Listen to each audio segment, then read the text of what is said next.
Bonjour à toutes et à tous, bienvenue dans cette préparation dédiée à la certification ISTQB. Aujourd'hui, on s'attaque à un pilier, le chapitre 1, les fondamentaux du test. L'objectif, qu'à la fin de cette session, on ait toutes les cartes en main pour réussir. Alors, on est prêt à maîtriser ce chapitre essentiel? C'est un gros morceau, mais pas de panique, on va y aller pas à pas. C'est parti! Ok, voilà notre programme. On va commencer par définir ce qu'est le test, ensuite on verra pourquoi c'est si important, après ça on plongera dans les 7 principes d'or du test, puis on décortiquera le processus, et enfin on parlera des compétences qui font la différence. Allez, on commence par le début. Qu'est-ce que le test au juste? C'est la toute première section du syllabus, et c'est vraiment le socle sur lequel tout le reste est construit. Une bonne compréhension ici est donc indispensable. Attention, le test, c'est bien plus que juste chercher les bugs, c'est une démarche beaucoup plus profonde.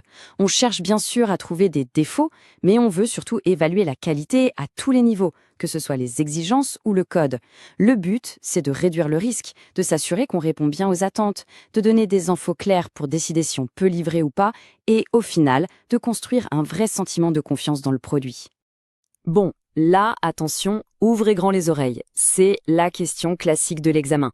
La différence entre test et débugage. C'est simple, le test est une activité planifiée pour identifier les problèmes. Le débugage, c'est ce qui se passe après. C'est l'enquête pour comprendre la cause du problème, le trouver dans le code et le corriger. En gros, le testeur trouve le quoi, le développeur trouve le pourquoi et le comment réparer. C'est un point à graver dans le marbre. Ok, on sait ce que c'est. Mais au fond, pourquoi c'est si indispensable de tester? Cette partie nous explique en quoi le test est vital pour la réussite d'un projet. Cette phrase, tirée directement du syllabus, dit tout. Le test n'est pas une activité à part, c'est un garde-fou. C'est ce qui nous aide à nous assurer que le projet reste dans les clous, que ce soit en termes de fonctionnalité, de délai, de budget et bien sûr de qualité. Alors là, c'est une chaîne logique qu'il faut absolument avoir en tête. Tout commence par une erreur humaine, un développeur qui se trompe par exemple. Cette erreur va créer un défaut dans le code, ce qu'on appelle un bug. Et quand le logiciel est utilisé, ce défaut peut provoquer une défaillance. Le programme plante ou ne donne pas le bon résultat. La séquence à retenir, c'est donc erreur, défaut, défaillance. C'est un classique de l'examen. On arrive maintenant aux fameux 7 principes du test. Il faut les voir comme les lois fondamentales de notre univers, la sagesse que tout bon professionnel du test doit maîtriser. Premier principe, et il est crucial, un test peut prouver qu'il y a des défauts. Si on trouve un bug, on a la preuve qu'il est là. Par contre, même si on lance des milliers de tests qui passent tous au vert, ça ne prouve jamais qu'il n'y a plus aucun bug. Ça augmente juste notre confiance, c'est tout. Deuxième principe, tester absolument tout, c'est mission impossible. Sauf pour un programme hyper simple, bien sûr. Mais sinon, imaginez le nombre infini de combinaisons de données, de chemins, c'est irréalisable. C'est pour ça qu'on doit être malin, analyser les risques et concentrer nos efforts là où ça compte le plus. Celui-là, c'est la règle d'or de l'efficacité. Plus on trouve un défaut tard, plus il coûte une fortune à corriger. Un défaut trouvé dans les spécifications au tout début, ça coûte un café. Le même défaut trouvé une fois le produit chez le client, ça peut coûter des millions. Tester tôt, c'est donc la meilleure stratégie. Quatrième principe, les défauts ont tendance à se regrouper. C'est un peu comme la loi de Pareto. On remarque souvent qu'une petite partie d'un logiciel contient la majorité des bugs. Donc, si on trouve un défaut, il faut bien chercher autour. Il y a de fortes chances qu'il ne soit pas venu seul. Cinquième principe, et l'image est excellente, le paradoxe du pesticide. Si on utilise toujours le même pesticide sur un champ, les insectes finissent par devenir résistants. Pour les tests, c'est pareil. Si on rejoue sans cesse les mêmes scénarios, ils ne trouveront plus rien de neuf. Il faut donc faire évoluer nos tests, les revoir, en créer de nouveaux. Sixième principe, et c'est le bon sens à l'état pur. On ne teste pas un site de e-commerce comme on teste un logiciel d'avionique. Le contexte est roi. Les risques, la technologie, les attentes, tout ça va dicter notre approche. Il n'y a pas de recette miracle qui marche partout. Et enfin, le septième principe, l'illusion de l'absence d'erreur.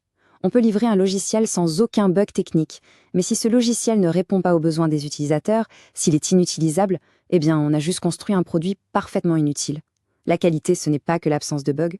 Bon, maintenant qu'on a la philosophie, passons à la pratique. Comment ça se passe concrètement, le test?